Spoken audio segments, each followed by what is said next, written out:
ఆంజనేయం మహావీరం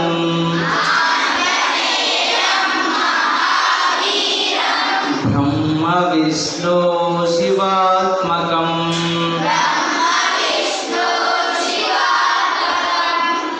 బాలార్క సాదృశాభావం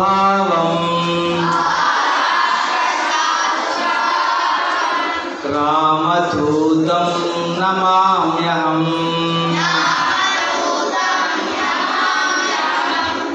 పిల్లలు, ఇప్పటి వరకు మనం రామాయణంలో ఎన్ని కాండాలు నేర్చుకున్నాం? ఏంటవి?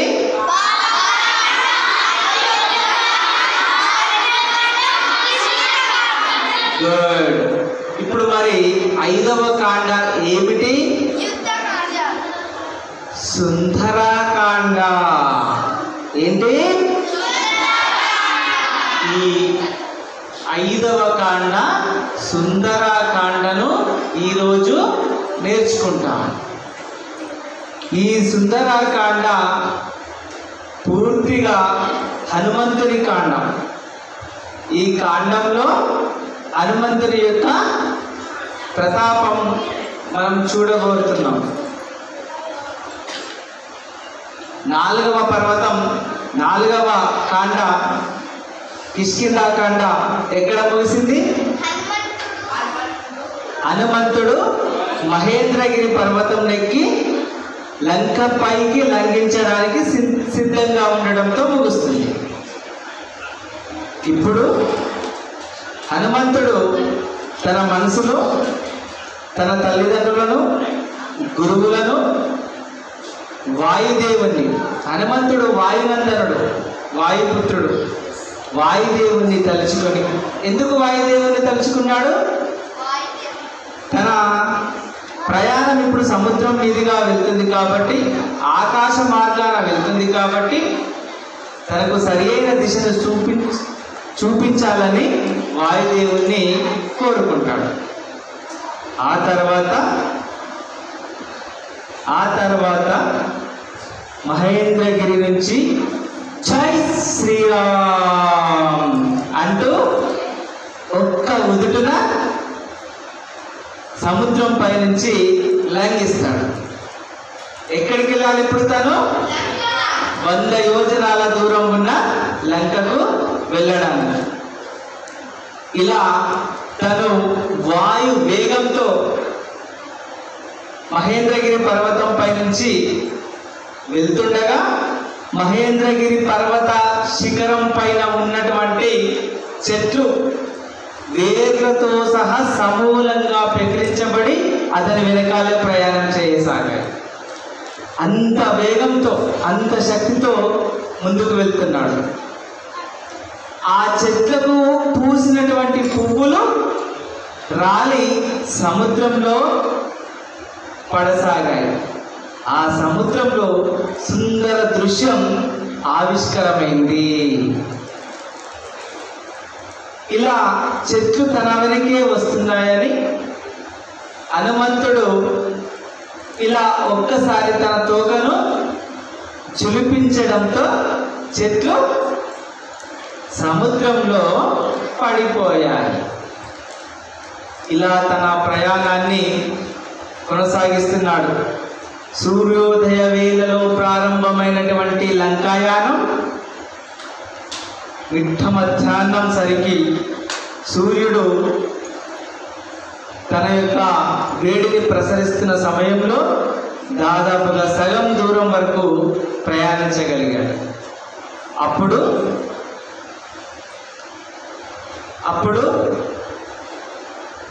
సముద్రుడికి ఒక సందేహం వస్తుంది.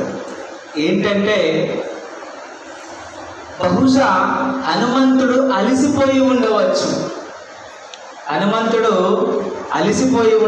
అని చెప్పి తన గర్భంలో ఉన్నటువంటి, సముద్ర గర్భంలో ఉన్నటువంటి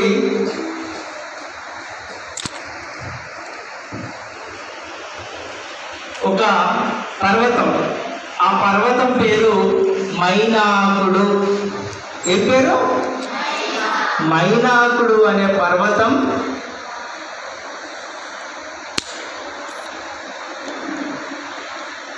సముద్ర గర్భంలో ఉండిపోయింది. మరి ఇలా మైనాకుడు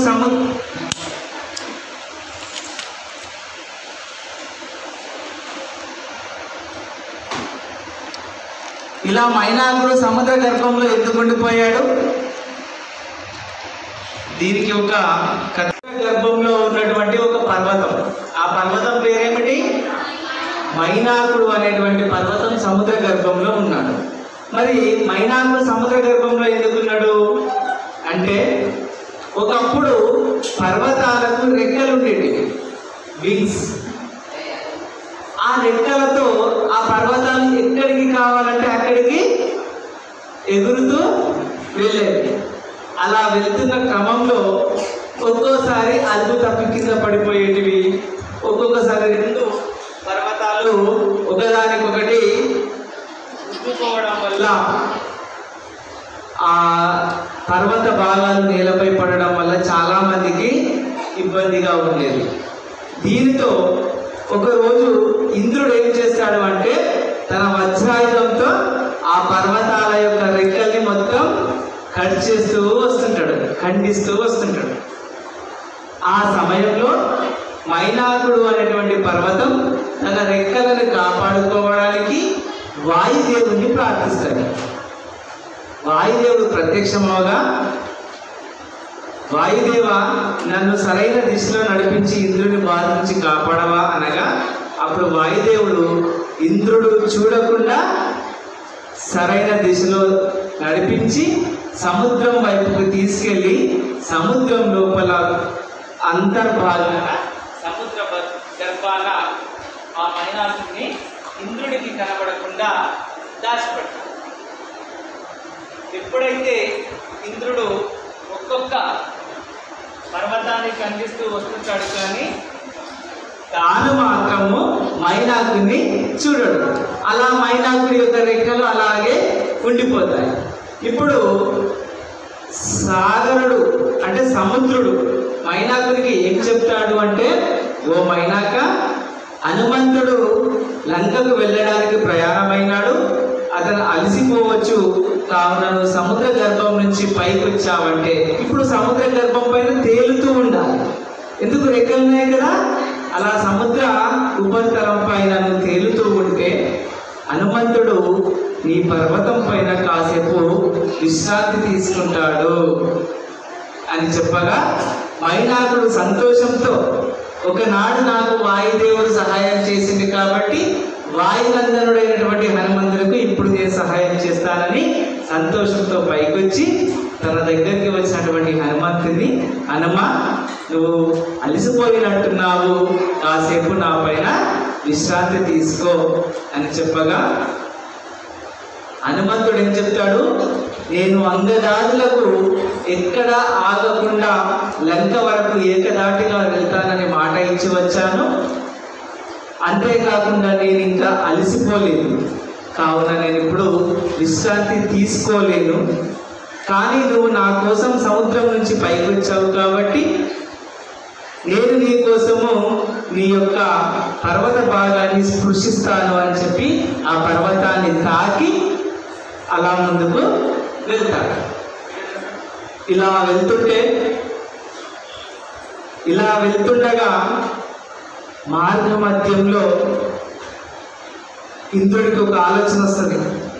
ఆంజనేయుడి యొక్క శక్తిని ఎంతుందో తెలుసుకోవాలి, అతని శక్తిని ఈ లోకానికి తెలియజేయాలి అని చెప్పి తన దగ్గర ఉన్నటువంటి అప్సరసలలో సురస అనేటువంటి అప్సరసను రాక్షసిగా మార్చి నీవు అంజనేయుని అడ్డుకో అని చెప్తాడు. అప్పుడు సురస సముద్రం దగ్గరికి వెళ్ళి ఆంజనేయుడు వస్తున్నటువంటి దారిని అడ్డగించి, ఓ హనుమ, నేను ఇంద్రుడి యొక్క ప్రేరేపితురాలనై వచ్చాను, నిన్నిప్పుడు అడ్డగిస్తున్నాను, నేను నిన్ను మింగబోతున్నాను అని తన నోరును పెద్దగా తెరుస్తాడు. ఆ సురస పెద్దగా తెరిచినటువంటి నోరును చూసి హనుమ భయపడకుండా తాను ఎంత పెద్దగా నోరును తెరిచిందో అంతకన్నా పెద్దగా హనుమ తన శరీరాన్ని పెంచుకుంటాడు. హనుమను చూసిన సురస తన నోరును మరింత పెద్దగా చేస్తుంది. అప్పుడు హనుమంతుడు తన శరీరాన్ని మరింత పెద్దగా చేస్తాడు. సురస మరింత పెద్దగా చేస్తుంది. హనుమంతుడు అప్పుడు పెద్దగా చేయకుండా అకస్మాత్తుగా తన శరీరాన్ని అంగుళీ ప్రమాణంగా చేస్తాడు. అంటే వేలడంతా అయ్యి తటాలుగా ఆ సురస నోట్లోకి దూరుతాడు. దూరి చెవు నుంచి బయటకు వస్తాడు. బయటకు వచ్చి, ఓ సురస, నీ కోరిక నెరవేరిందా?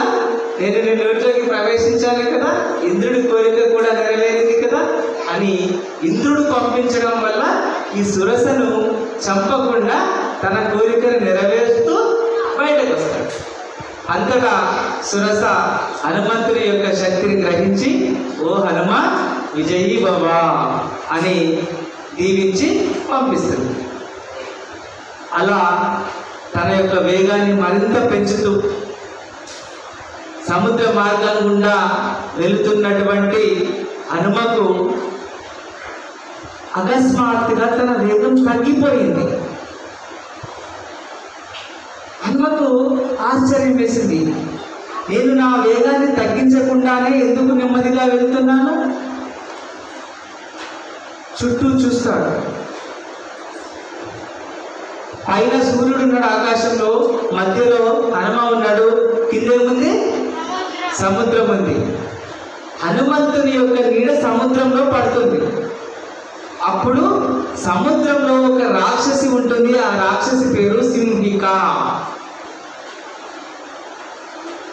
ఈ సింహిక ఏం చేస్తుంది అంటే సముద్రంలో పడినటువంటి హనుమ యొక్క నీడను గట్టిగా పట్టుకుంటుంది.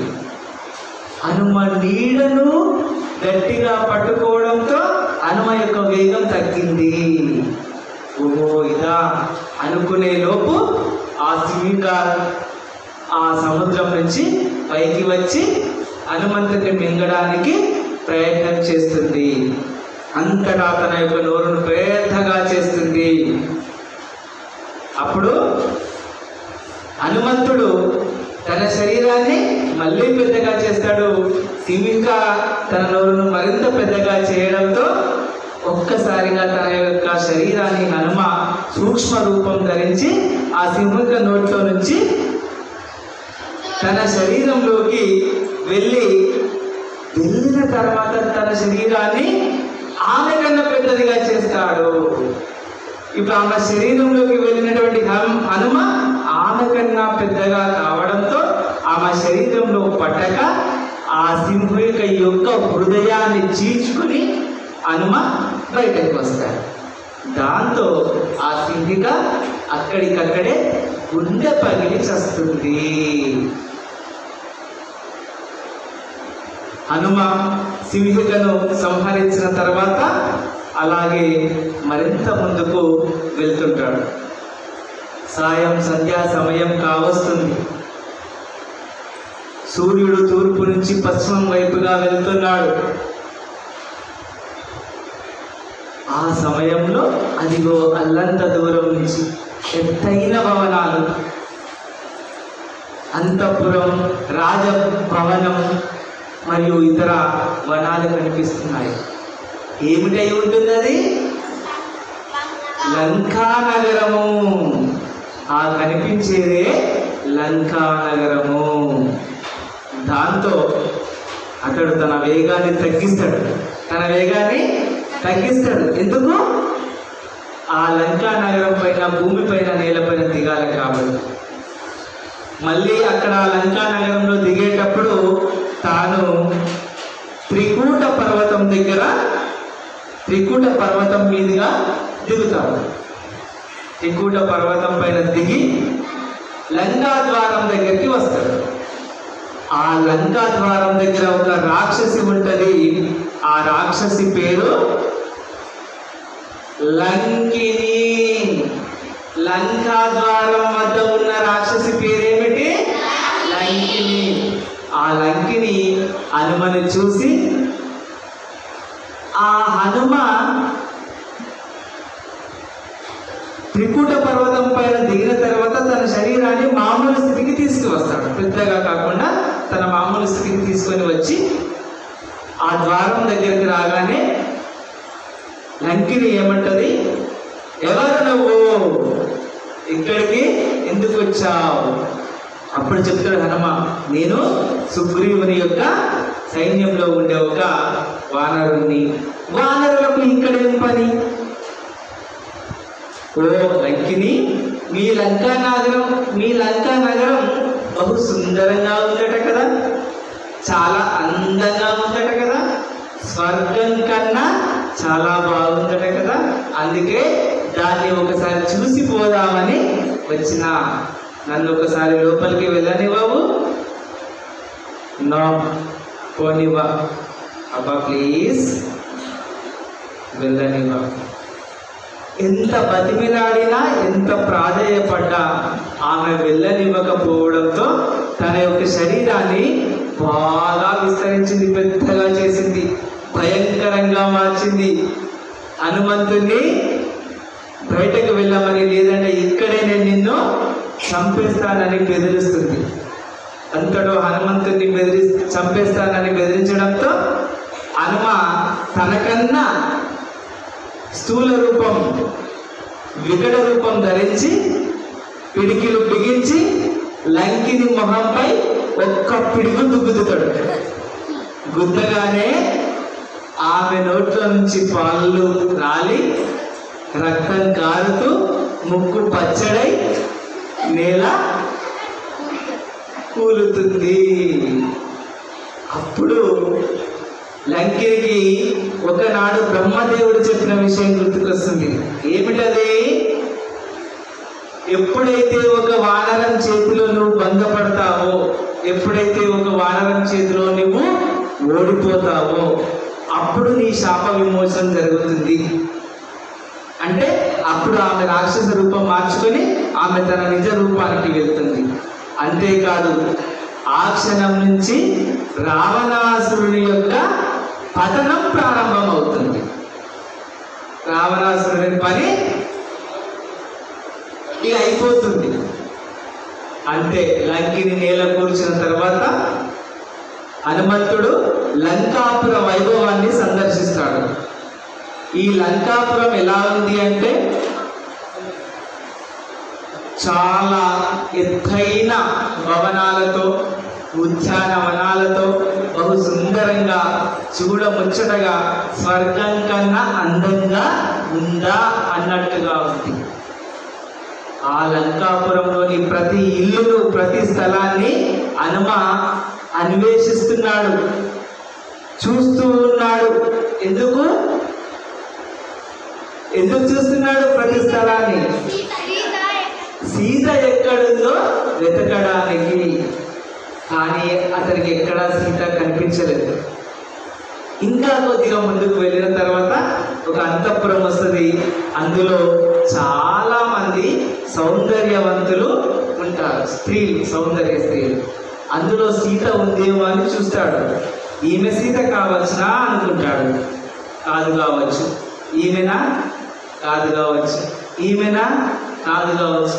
ఇలా అందరిని చూస్తాడు. సీతనా అనుకుంటాడు, కాదు కావచ్చు అనుకుంటాడు. ఎందుకు అలా అనుకుంటున్నాడు? Very good. సీత ఎలా ఉంటుందో హనుమకు తెలియదు. ఆమెను ఎప్పుడు చూడలేదు. ఆమె ఫోటో కూడా చూడలేదా? అప్పుడు ఫోటోస్ లేవు కదా. ఆమె ఎలా ఉంటుందో తెలియదు. ఇంకా అలా నగరం మొత్తం వెతుకుతాడు. సీత ఎక్కడ కనబడదు.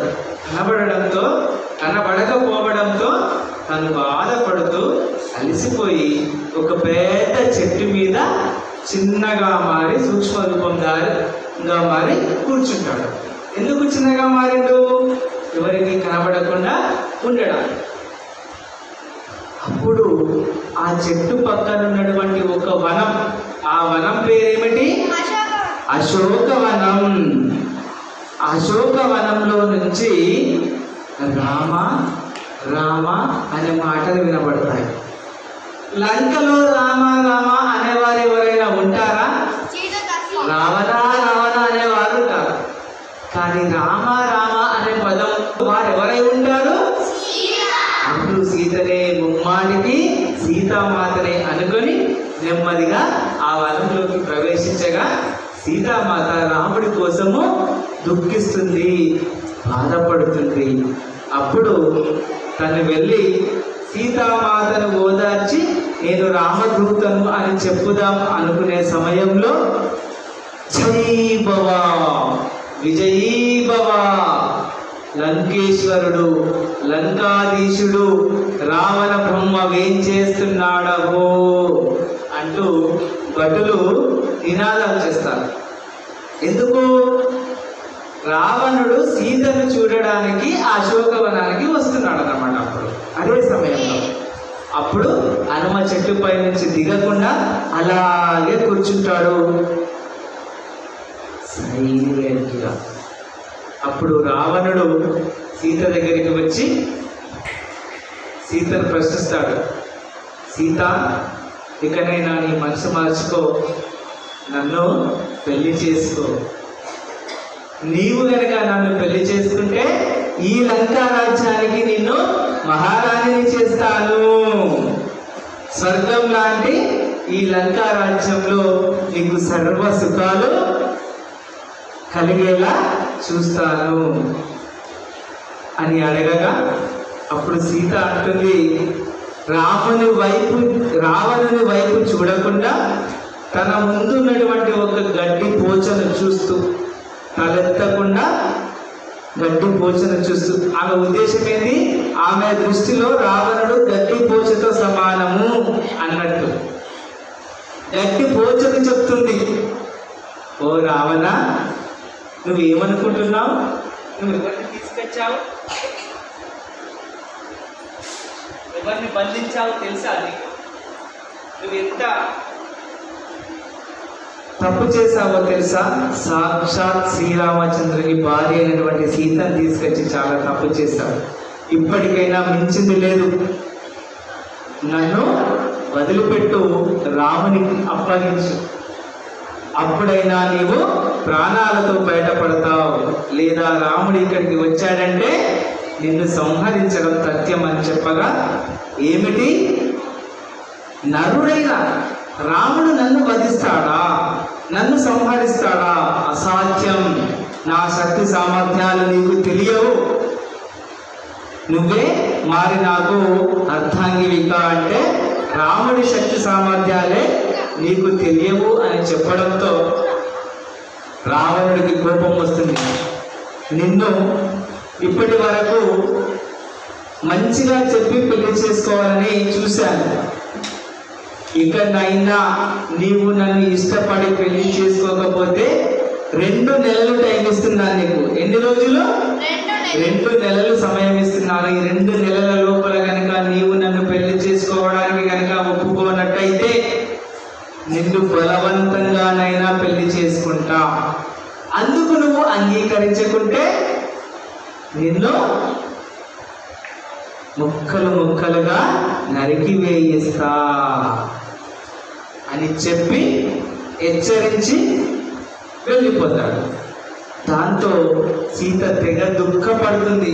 తనకున్న సమయం ఎంత? ఇక ఈ 2 నెలల్లో రాముడు వస్తాడా రాడా అని. అలా ఏడుస్తూ కళ్ళు మూసుకొని బాధపడుతుండగా హనుమంతుడు చెట్టుపై నుంచి కిందికి దిగి సీతామాతకు జయము జయము, సీతామాతకు జయము జయము, శ్రీరాముడికి జయము జయము అని మాట్లాడడంతో ఈ లంకలో రాముడి పదం నేను కాకుండా ఇంకెవరు అంటున్నారని చెప్పి తన కళ్ళు తెరిచి చూడగా తన ముందర ఒక కోతి కనబడుతుంది కదా అనుకుంటుంది. ఓహో, ఇది కళ కావచ్చు అనుకొని మళ్ళీ కళ్ళు మూసుకుంటారు. తను మళ్ళీ శ్రీరామునికి జయము జయము అనగానే కళ్ళు తెరుస్తారు. ఎవరు నీవు అని అడుగుతారు. ఆమెకు నమస్కరించి, అమ్మా నేను శ్రీరాముని దూతను, నీ జాడ తెలుసుకోవడానికి రాముల వారు నన్ను ఇక్కడికి పంపించారు అని చెప్తే తను నమ్మదు. అప్పుడు రాముని చరిత్ర మొత్తం చెప్తాడు హనుమంతుడు. అయోధ్య నగర రాజు దశరథ మహారాజు యొక్క 4 కొడుకులలో పెద్దవాడిదంతా చెప్తాడు. అయినా నమ్మదు. నమ్మకపోవడంతో సీత జాడకు అన్వేషణకై వెళ్తున్నప్పుడు హనుమంతుడికి శ్రీరాముడు ఏమిస్తాడు? అంగుళీకముని ఇస్తాడు కదా. అంగుళీకమును తీసి సీతకు చూపించడంతో సీత చాలా సంతోషిస్తుంది. అంతలోనే దుఃఖిస్తుంది. ఎందుకు సంతోషించింది? ఎందుకు దుఃఖించింది? రాముని అంగుళీకమును చూసినందుకు సంతోషిస్తుంది. రాముని చూడక చాలా రోజులు అయినందుకు దుఃఖిస్తుంది. అయినా హనుమంతుని నమ్మదు. రామదూత అంటే అవును, నీకు ఈ ఉంగరం రాముడు ఎక్కడైనా పడేసుకుంటే దొరకవచ్చునేమో, లేదా నువ్వే రాముని చేతి నుంచి దొంగిలించవచ్చునేమో, లేదా నకిలీ ఉంగరాన్ని తయారు చేయించుకొని వచ్చావేమో, నీవు ఆ రావణుడు పంపించిన దూతవేమో అనగా అప్పుడు హనుమంతుడు, అమ్మ అవును ఇలా సందేహిస్తావని తెలిసి రావణుడు ఒక కథ చెప్పిండు. మీ ఇద్దరి మధ్యలో జరిగినటువంటి కథను చెప్పిండు. ఆ కథను చెప్తాను నేను, అప్పుడైనా నాపై నమ్మకం కుదురుతుందేమో. ఆ కథ రాముడికి సీతకు తప్ప ఎవ్వరికి తెలియదు. వాళ్ళిద్దరి మధ్యలో జరిగినటువంటి సంఘటన. ఒకరోజు వారు పర్ణశాల దగ్గర ఉన్నప్పుడు శ్రీరాముడు ఆ పర్ణశాల ముందున్న అరుగు పైన కూర్చున్నప్పుడు సీతామాత రాముని పక్కన వచ్చి కూర్చొని అతని తొడపైన తన తలను పెట్టి పడుకుంటుంది. అంతలోనే నిద్రలోకి వెళ్తుంది. కాసేపటికి రాముడు కూడా నిద్రలోకి వెళ్ళిపోతాడు.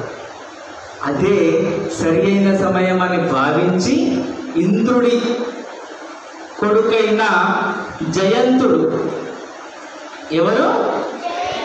జయంతుడు కాకి రూపం ధరించి ఆ పర్ణశాల వద్దకు వచ్చి సీతను చూసి సీత అందానికి పరవశితుడై కాకి రూపంలో ఉన్నటువంటి జయంతుడు సీతను అనుభవించాలి అని కోరి సీత పైన వాలి సీతను తన ముక్కుతో గోళ్ళతో గాయం చేస్తూ ఆనందిస్తున్నాడు. అంతటా సీతామాత శరీరం నుంచి రక్తం ధారలుగా కారి శ్రీరాముని చేతిపైన పడింది. అలా చేతిపైన ఏదో పడసరికి స్పృహలోకి వచ్చినటువంటి రాముడు ఆ చేతిని చూసుకుంటే చేతిపైన సీత రక్తం కనబడింది, సీత గాయాలు కనబడ్డాయి. అంతటా ప్రశాంతంగా ఉన్నటువంటి రాముడు ఒక్కసారిగా కోపాగ్రతుడై ఎవరు ఈ దుశ్చర్యకు పాల్పడింది, ఎవరు సీతకు ఈ అఘాయిత్యాన్ని చేసింది అని కోపాగ్నితో తన ముందున్నటువంటి ఒక దర్భ అంటే ఒక గడ్డి పోచ దర్భను తీసుకొని దానికి బ్రహ్మాస్త్రాన్ని అభిమంత్రించి జయంతుడిపైకి వదులుతాడు. బ్రహ్మాస్త్రం అత్యంత శక్తివంతమైన అస్త్రం. దీనిని ఎదుర్కొనే అస్త్రమే లేదు, ఒక్క అస్త్రం తప్ప. అది మహాభారతంలో ఉంటుంది. ఆ అస్త్రం పేరు బ్రహ్మశిరం. బ్రహ్మాస్త్రం కన్నా గొప్ప అస్త్రం బ్రహ్మశిరం ఒక్కటే. ఈ బ్రహ్మాస్త్రాన్ని ఈ కాకిపై ప్రయోగించడంతో ఒక సూక్తి పుట్టింది, పిచ్చుకపై బ్రహ్మాస్త్రము అని. కాకిపై బ్రహ్మాస్త్రము అని. అంతటా ఆ బ్రహ్మాస్త్రాన్ని తప్పించుకునే వారు ఎవ్వరూ లేరు ఈ లోకంలో, ఒకరిద్దరు తప్ప. ఆ బ్రహ్మాస్త్రానికి భయపడి జయంతుడు అలా కాకి రూపంలో ఎగురుతూ ఎగురుతూ ముల్లోకాలు తిరుగుతాడు కాపాడమని. ఎవ్వరూ అతన్ని కాపాడలేక పోతారు. వాళ్ళ తండ్రి దగ్గరికి వెళ్తాడు, ఇంద్రుడి దగ్గరికి.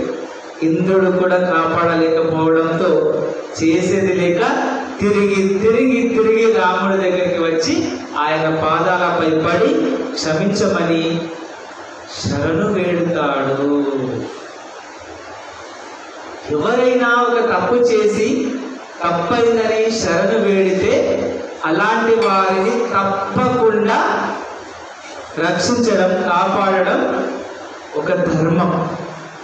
తన తప్పును తెలుసుకొని వచ్చినటువంటి జయంతుని, శరణు వేడినటువంటి జయంతుని సంహరించకుండా కాపాడాలని రాముడు తన బ్రహ్మాస్త్రాన్ని నిర్వీర్యం చేయకుండా, అది వృధా కాకుండా, బ్రహ్మాస్త్ర శక్తి వృధా కాకుండా, ఆ బ్రహ్మాస్త్రాన్ని అతని పైన కాకుండా కేవలం అతని కుడి కంటిపై ప్రయోగించేలా చేస్తాడు. అప్పుడు ఆ బ్రహ్మాస్త్రం జయంతుని యొక్క కుడి కన్నును తొలిచివేస్తుంది. అప్పటి నుంచి అతను ఒకే కన్నుతో ఉంటాడు. రామునికి క్షమాపణ చెప్పి, సీతకు క్షమాపణ చెప్పి అక్కడి నుంచి వెళ్ళిపోతాడు. ఈ కథను హనుమంతుడు సీతకు చెప్పడంతో సీత సంతోషంతో నమ్ముతుంది. నమ్మి హనుమంతుడిని అభినందిస్తుంది. అభినందించడంతో అప్పుడు హనుమ అంటాడు, అమ్మ ఇప్పుడే మీరు నా భుజాలపై ఎక్కండి, మిమ్మల్ని నేను రాముడి దగ్గరికి తీసుకెళ్తాను అని. ఆమె ఒప్పుకుంటుందా? మరి ఎందుకు ఒప్పుకోదు? రాముడే రావాలి, రావణుడిని సంహరించాలి, నన్ను తీసుకువెళ్ళాలి. అలాగైతేనే రాముని యొక్క తేజస్సు, రాముని యొక్క శక్తి ఈ ప్రపంచానికి తెలుస్తుంది. ఇప్పుడు నీవు నన్ను తీసుకెళ్తే రాముణ్ణి ఈ ప్రపంచం తక్కువగా చూస్తుంది అని చెప్పగా అప్పుడు హనుమంతుడు, మరమ్మ నిన్ను కలిసినట్టు రాముడికి ఏదైనా గుర్తుగా ఇవ్వగలవా అంటే అప్పుడు సీత తన తలలో ఉన్నటువంటి శిరోమణిని, ఏంటిది శిరోమణిని తీసి, ఈ శిరోమణికి మరొక పేరు చూడామణి, ఈ చూడామణిని తీసి హనుమకు ఇస్తుంది. ఇది నా గుర్తుగా రామునికి ఇవ్వమని. అలా రామునికి ఇచ్చినటువంటి శిరోమణిని తీసుకొని మళ్ళీ వెనుకకు మళ్ళాలనుకొని సీతతో చెప్తాడు, అమ్మ నేను ఉదయం అనగా బయలుదేరాను, చాలా దూరం ప్రయాణించాను, చాలా ఆకలిగా ఉందమ్మా, తినడానికి ఏమైనా పెట్టవా? ఇప్పుడు సీత ఈ తోటలో ఉన్నటువంటి పళ్ళన్నీ తిను, ఒక్క వైపునున్నటువంటి తప్ప ఆ వైపు చూపిస్తూ. ఎందుకు? అక్కడ కొన్ని విషవృక్షాలు ఉన్నాయి, ఆ పళ్ళను తింటే చనిపోతారు, విషవృక్ష ఫలాలు. అవి కాకుండా ఈ వైపు ఉన్నాయి, అన్ని వైపులే తినొచ్చు అని చెప్పడంతో హనుమ సంతోషంతో ఆకలితో ఆ చెట్లకు ఉన్నటువంటి పండ్లను తింటూ ఆ చెట్లను పెకిలిస్తాడు, భూముల నుంచి ఎగిరించి పడేస్తాడు. అలా అశోకవనంలో ఉన్నటువంటి ఎన్నో చెట్లను ధ్వంసం చేస్తాడు. ఎందుకు అలా చేయొచ్చు? లంకకు వచ్చిన ఏదైనా వేరే రాజ్యం వ్యక్తి ఆ లంకకు నష్టం కలిగిస్తే ఆ లంకా రాజ్యంలో ఉన్నటువంటి భటులు బంధించి రాజు దగ్గరికి తీసుకెళ్తారు. అప్పుడు రావణాసురుడి యొక్క శక్తిని, యుక్తిని, బలాన్ని, బలగాన్ని దగ్గరగా చూసి తర్వాత రాముడు రావణునితో యుద్ధం చేసేటప్పుడు ఎలా చేయాలో ఒక ప్రణాళిక వేసుకోవచ్చు. అందుకని కావాలని దొరకాలని రావణాసురుడిని చూడాలని అంతా ఆ అశోకవనాన్ని ధ్వంసం చేస్తుంటే చాలామంది భటులు అడ్డుకుంటారు. అడ్డుగా వచ్చినటువంటి భటులందరినీ చంపేస్తుంటాడు. అందులో ప్రహేసుడు అనేటువంటి అతని వ్యక్తిని కూడా చంపేస్తాడు. ఈ ప్రహేసుని చంపడంతో రావణుని కొడుకైనటువంటి ఇంద్రజిత్తు కోపానికి వచ్చి ఇంద్రజిత్తుకు కోపం రావడంతో మళ్ళీ హనుమంతునిపై ఇంద్రజిత్తు బ్రహ్మాస్త్రాన్ని ప్రయోగిస్తాడు. ఇంతకుముందుకే చెప్పుకున్నాం బ్రహ్మాస్త్రం చాలా శక్తివంతమైనది అని. ఆ బ్రహ్మాస్త్రం ప్రయోగించగానే హనుమంతుడు అహంకారంతో దానికి ఎదురు వెళ్ళకుండా ఆ బ్రహ్మాస్త్రానికి గౌరవిస్తూ నమస్కరిస్తూ తల వంచి నిలబడతాడు.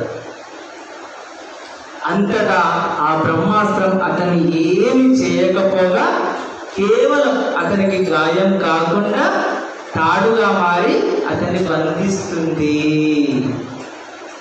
మరి బ్రహ్మాస్త్రం ఎవరినైనా శిక్షిస్తుంది, హనుమంతుని ఎందుకు శిక్షించలేకపోయింది అంటే, ఒకప్పుడు హనుమంతుడు చిన్నగా ఉన్నప్పుడు ఆకాశంలో ఉన్నటువంటి సూర్యుని చూసి అది ఒక పండుగ భావించి దాన్ని తినడానికి ఆకాశంలోకి ఎగిరితే లోకం మొత్తం చీకటిమయం కాబోతుంది, దేవతలందరూ భయపడుతున్నారు, హనుమంతుడు కనుక సూర్యుని తినేస్తే లోకం పరిస్థితి ఏమిటి అని హనుమంతుడు సూర్యుడి దగ్గరికి వెళ్ళకుండా ఇంద్రుడు తన వజ్రాయుధాన్ని విసిరివేయడంతో ఆ వజ్రాయుధం హనుమకు చుబుకానికి తగలడంతో ఈ చుబుకాన్ని సంస్కృతంలో హనుమ అంటారు.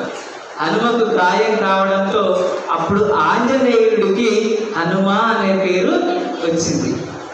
అప్పుడు ఆ హనుమ నేలపై పడడంతో దేవాది దేవతలు వచ్చి అతన్ని ఆశీర్వదించి వారికి ఉన్నటువంటి శక్తులు హనుమకు ప్రసాదించి శక్తివంతుని చేస్తారు. అంతేకాకుండా దానితో పాటు బ్రహ్మదేవుడు అతనికి ఇంకొక వరం ఇస్తాడు. ఏమని అంటే, నిన్ను ఈ రోజు నుంచి బ్రహ్మాస్త్రం కూడా ఏమీ చేయలేదు. ఆ వరంతో హనుమంతుడు బ్రహ్మాస్త్రము గౌరవించడంతో ఏమీ చేయలేకపోయింది. ఇక అతన్ని బంధించి రాజప్రసాదానికి తీసుకెళ్లారు, రావణ బ్రహ్మ ముందు ప్రవేశపెట్టారు. ఇతని చేసిన తప్పుకు శిక్షగా రావణాసురుడు మరణ శిక్షను విధిస్తాడు. మరణ శిక్షను విధించడంతో పక్కనే ఉన్నటువంటి విభీషణుడు ఏమని చెప్తాడు, అన్న రావణ బ్రహ్మ, హనుమంతుడు దూతగా వచ్చిన వారికి మరణ శిక్ష వేయరాదు అనగానే రావణ బ్రహ్మ నిజమేనని ఒక శిక్ష వేస్తాడు. ఏమిటా శిక్ష? వానరులకు అన్నిటికంటే ప్రాముఖ్యమైనది ఏమిటి? తోక. కాబట్టి ఈ తోకకు నిప్పంటించండి. తర్వాత తోక అంటుకొని తోక లేకపోవడంతో హనుమంతుడు ఎగరలేడు, ఎక్కడికి వెళ్ళలేడు. ఇదే అతనికి సరైన శిక్షగా భావిస్తారు. అందరూ ఒక పెద్ద వస్త్రాన్ని నూనెలో ముంచి హనుమంతుని తోకకు చుట్టి అంటిస్తున్నప్పుడు హనుమంతుడు అగ్నిదేవుడికి నమస్కరిస్తాడు. ఓ అగ్నిదేవా, నేనే గనక వాయునందనుడినైతే, శ్రీరామ దూతనైతే నా తోకకు కానీ నా శరీరానికి ఎలాంటి హాని లేకుండా చూడును అని. దాంతో అగ్నిదేవుడు ప్రసన్నమై తోకకు నిప్పంటించిన వస్త్రం మాత్రమే అంటుకుంటుంది, కానీ తన తోకకు ఏమీ కాదు. దాంతో నిప్పంటించినటువంటి హనుమ చెంగున ఎగురుతూ లంకలో ఉన్నటువంటి అన్ని భవంతులను, అంతఃపురాలను, రాజప్రసాదాలను అంటిస్తాడు. అలా లంకను దగ్ధం చేస్తాడు. ఇలా హనుమంతుని సీత ఎక్కడుందో చూసి రమ్మంటే లంకను కాల్చేసింది. అలా అంతా కాల్చేసి సముద్రం దగ్గరికి వెళ్ళి తన తోకను సముద్రం నీటిలో ముంచి చల్లార్చి త్రికూట పర్వతం ఎక్కి తిరిగి మహేంద్రగిరికి ప్రయాణం అవుతాడు. అలా మహేంద్రగిరికి వస్తుండగా మార్గమధ్యంలో సముద్రంలో మైనాకుడు అనే పర్వతం ఉంది కదా, తను అలాగే ఉంది. తిరుగు ప్రయాణంలోనైనా అతను కొద్దిసేపు విశ్రాంతి తీసుకుంటాడేమో అని తన కోసం వేచి ఉన్న మైనాకుడిని మళ్ళీ ప్రేమతో స్పృశిస్తూ మహేంద్రగిరి వైపు తన ప్రయాణాన్ని కొనసాగిస్తాడు.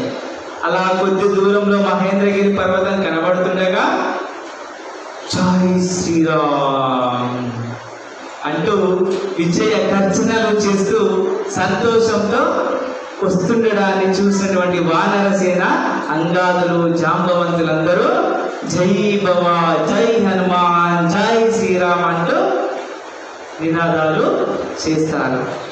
అంతటా తాను మహేంద్రగిరిపై దిగి అక్కడి నుంచి తన యాత్రా విశేషాలను, విజయ యాత్రా విశేషాలను వారికి వివరిస్తాడు. అంతటా అంగదుడు ఆ సైన్యాన్ని ఎక్కడికి తీసుకెళ్తాడు? కిష్కింధకు తీసుకెళ్తాడు, రాజైనటువంటి సుగ్రీవుడి దగ్గరికి. అంతటా హనుమ సీత జాడను తెలుసుకుని వచ్చాడన్న వార్త నగరమంతా తెలియడంతో నగర ప్రజలు రాముడు లక్ష్మణుడు కూడా అక్కడికి విచ్చేస్తారు. అప్పుడు లక్ష్మణుడు తాను ఎలా వెళ్ళింది, సీతను ఎలా కలిసింది, రావణాసురుని యొక్క అంతఃపురాన్ని ఎలా చూసింది మొత్తం చెప్పడంతో ఆ లంకాపుర ప్రజలు, రాజు అందరూ సంతోషంతో అతన్ని అభినందిస్తాడు.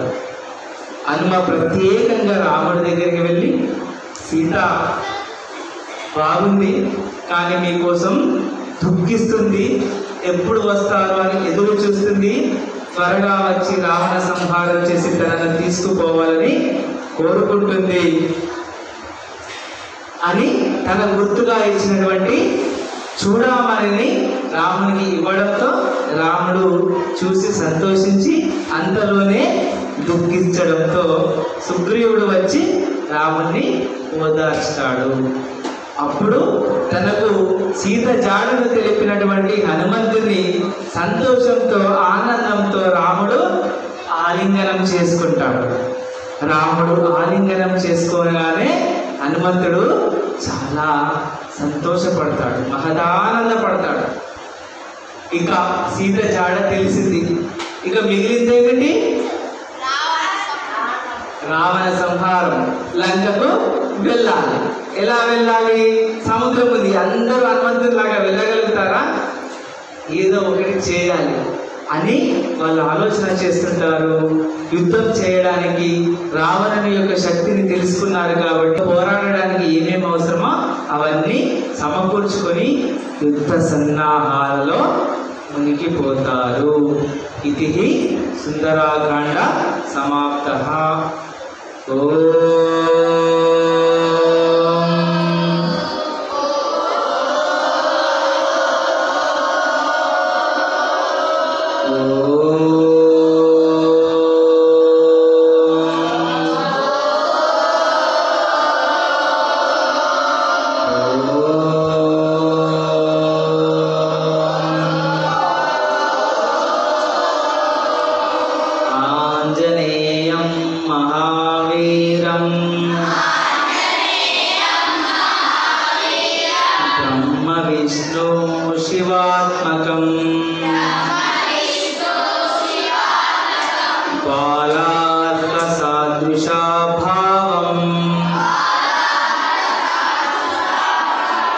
రామదూతం నమామ్యహం.